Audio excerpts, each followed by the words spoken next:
Olá, coisas docíssimas da minha vida! Tudo bem com vocês? Eu sou a Babi e esse é o Empuxo, o urso.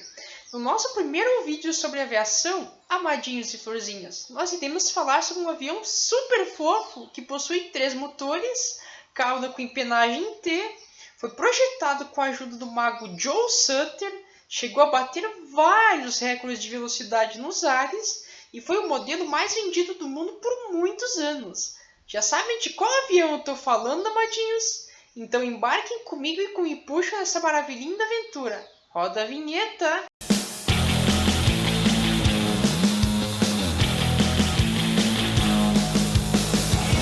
Se após esse pequeno resumo, amadinhos e florzinhas, vocês pensaram no trireator Boeing 727, carinhosamente conhecido como 2setão para os mais íntimos, saibam que a resposta está super correta.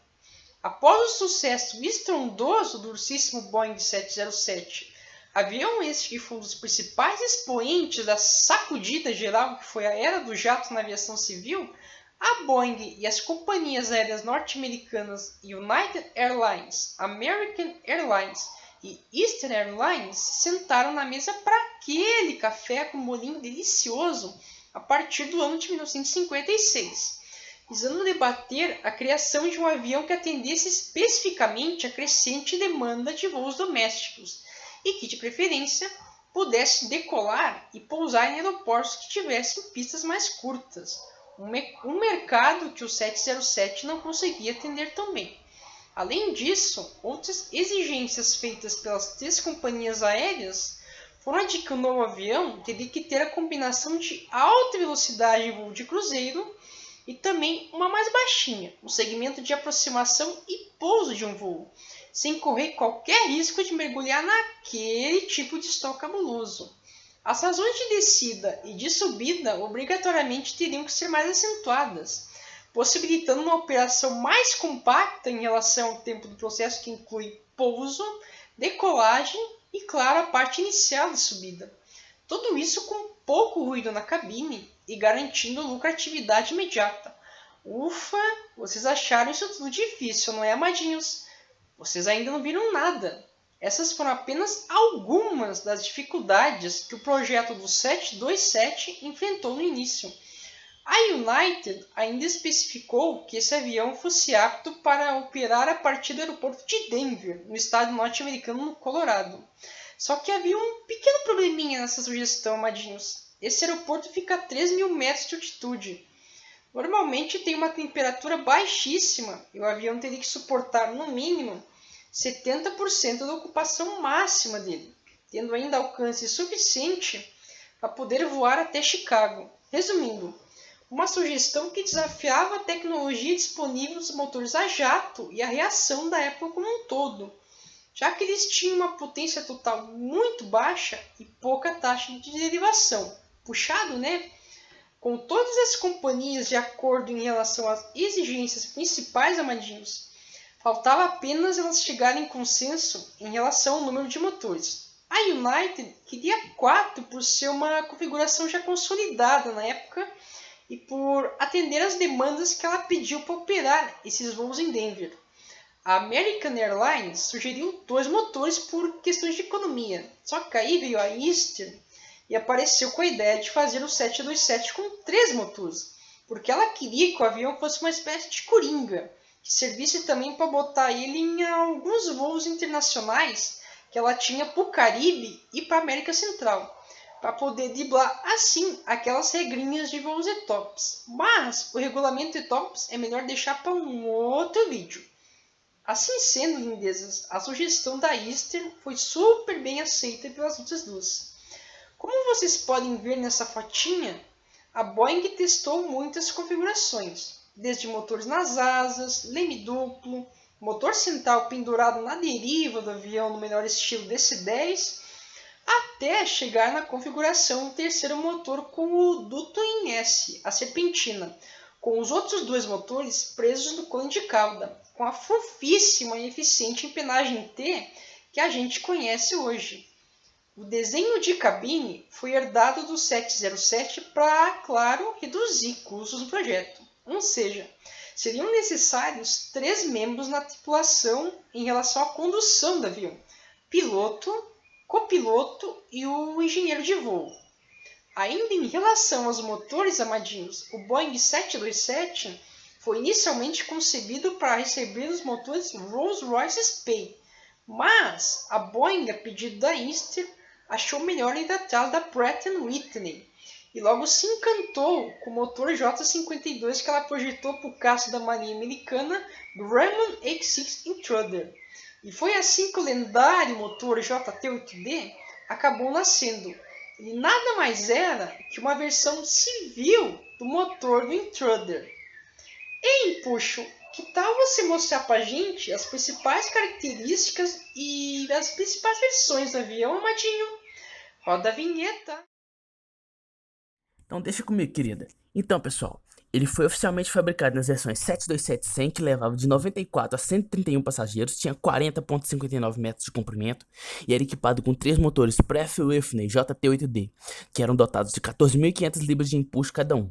Teve a versão 727-200, que levava confortavelmente entre 134 e 189 passageiros e tinha sua fuselagem alongada em 6 metros, e os motores Pratt & Whitney JT8D com upgrade de potência para 17.400 libras de empuxo cada um. Teve a versão 727-200F, que era cargueira e tinha capacidade de 25 toneladas de carga útil, e uma versão versátil 727 conversível, carga e passageiro. E teve a 727 Quick Change, que proporcionava uma rápida conversão de um avião confortável de passageiros para um cargueiro robusto. E também teve a especificação 727-200 Super 27, que era recheada de aprimoramentos tecnológicos como winglets nas pontas das asas, hush kits no motor central, e além de versões atualizadas do JT8D, que eram utilizados nos jatos MD-80, que era sim um avião mais econômico, menos barulhento, e a velocidade de cruzeiro era de 975 km por hora, enquanto que a máxima ficava em incríveis 1.014 km por hora. Um verdadeiro camaleão, moçada. Agora é com você, Babi.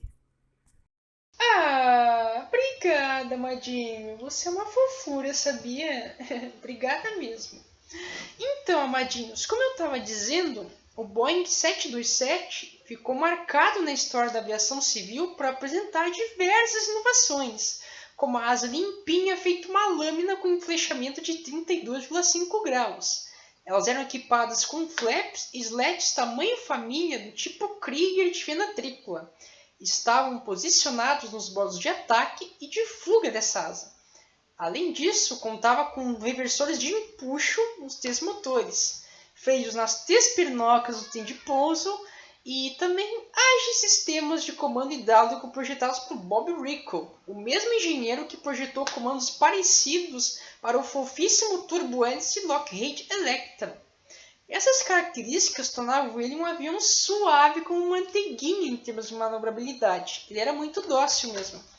Em voos de cruzeiro, por exemplo, ele voava a 40 mil pés de altitude e cortava os céus feito uma flecha futurista, sendo comparado pelos pilotos como um equivalente dos ares de um Cadillac ou mesmo de uma Ferrari quando o assunto era desempenho e velocidade. O alcance desse ursíssimo trijato variava entre 2.750 a 5.391 km, dependendo, é claro, da versão. Outras grandes contribuições do dois-setão foram a elaboração de uma APU no cone de cauda. A APU, amadinhos, é a sigla para Auxiliary Power Unit, ou Unidade de Força Auxiliar em bom português.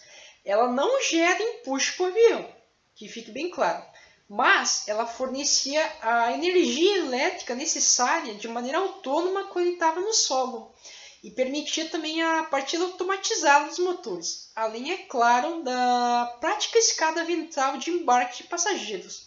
Outra grande sacada dele, essa escada ela ficava embutida no cone de cauda do avião. Ou seja, amadinhos, soluções tecnológicas que se tornaram uma mão na roda para operação em aeroportos de estrutura um pouco mais derrubada, digamos assim.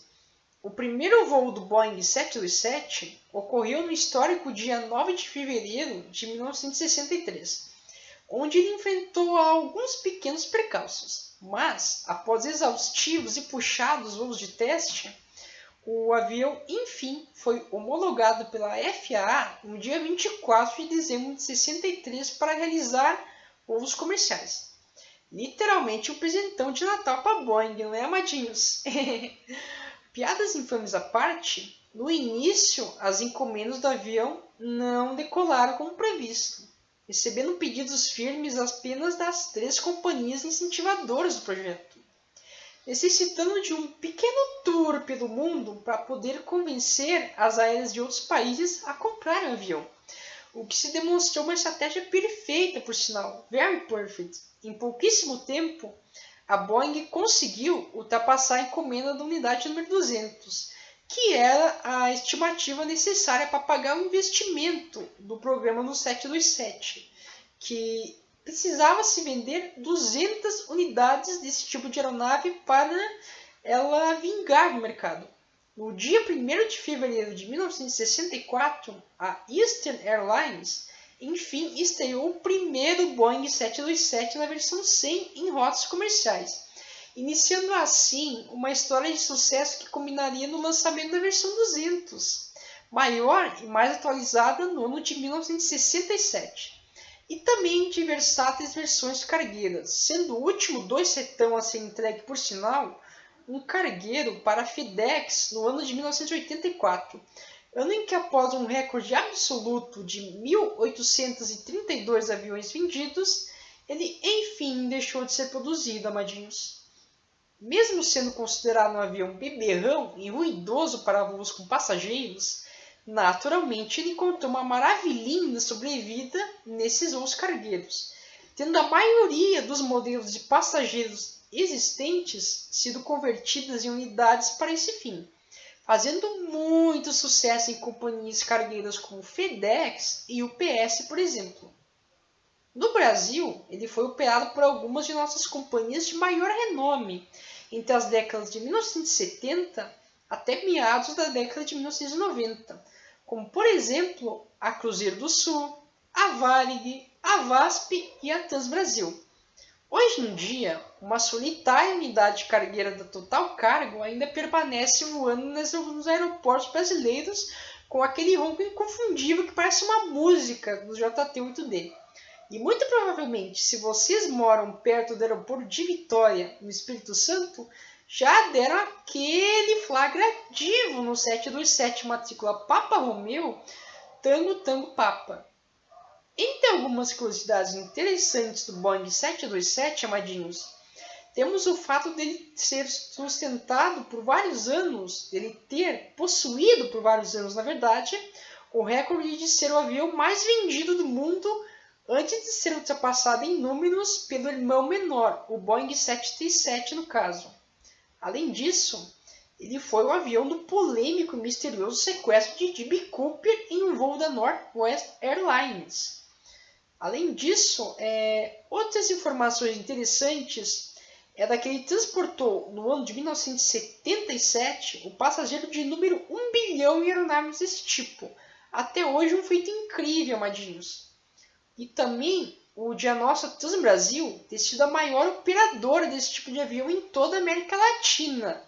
Vai achando que é fraco. E aí, para encerrar com chave de ouro, o último voo de passageiros foi realizado no dia 13 de janeiro desse ano, em 2019, em um Boeing 727-200 da companhia iraniana Iran Aseman Airlines. Ele decolou de Zahedan para pousar na capital iraniana, Teherã. Então, amadinhos e florzinhas, é uma pena, mas o vídeo já está acabando. Mas, se você quiser deixar eu e o Empuxo mais felizes, se inscreve no canal ali embaixo, na descrição do vídeo, ativa aquele sininho super fofo que você vai receber notificações de novos vídeos. E se você quiser conhecer um pouco mais do nosso canal, acesse os links das mídias sociais que estão na nossa vinheta. Então, amadinhos e florzinhas, um grande beijo no coração para todos vocês, coisas dulcíssimas da minha vida. E até a próxima aventura. Mua!